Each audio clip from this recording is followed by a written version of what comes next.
বহরমপুরে খুন তৃণমূল নেতা Satyen Chowdhury. Point blank range থেকে তাকে গুলি করা হয়েছে বলে সূত্রের খবর।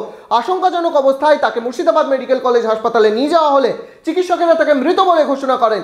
কী কারণে এই খুন বা কারা এই খুনের সাথে যুক্ত তা খতিয়ে দেখছে পুলিশ। কিন্তু চাঞ্চল্যকর ঘটনা, খোদ বহরমপুরে খুন তৃণমূল নেতা, গুলিবিদ্ধ অবস্থায় তাকে মুর্শিদাবাদ মেডিকেল কলেজে নিয়ে যাওয়া হয়। ভর দুপুরে রবিবার বহরমপুরে গুলিবিদ্ধ তৃণমূল নেতা সত্যেন চৌধুরী, তাকে আশঙ্কাজনক অবস্থায় মুর্শিদাবাদ মেডিকেল কলেজ হাসপাতালে ভর্তি করা হয়। সেখানে চিকিৎসা চলাকালীন তার মৃত্যু হয়। সূত্রের খবর, বহরমপুরের ভাঁকুড়ি এলাকায় জনাকয়েক অনুগামীদের নিয়ে নির্মীয়মান একটি বহুতলের কাছে বসেছিলেন সত্যেন। সেই সময় তাকে লক্ষ্য করে গুলি চালায় দুষ্কৃতীরা।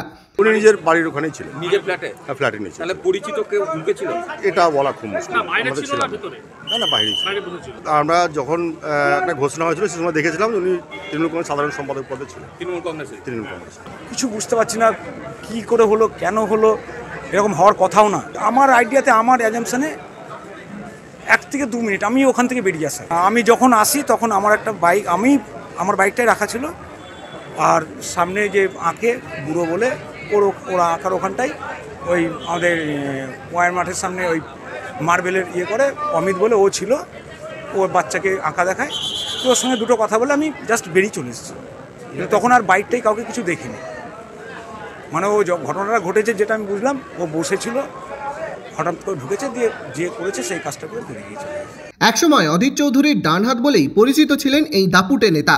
পরে তার সঙ্গে মতভেদের কারণে কংগ্রেস ছেড়ে তৃণমূলের নাম লিখিয়েছিলেন সত্যেন। গত বিধানসভা নির্বাচনের আগে সেই দলের সঙ্গে মতানৈক্যের কারণে দল থেকে দূরে থাকতেন বলে দলীয় সূত্রে খবর। তবে তৃণমূলের এই নেতার মৃত্যুর পেছনে সঠিক কারণ খুঁজতে তদন্তে নেমেছে পুলিশ।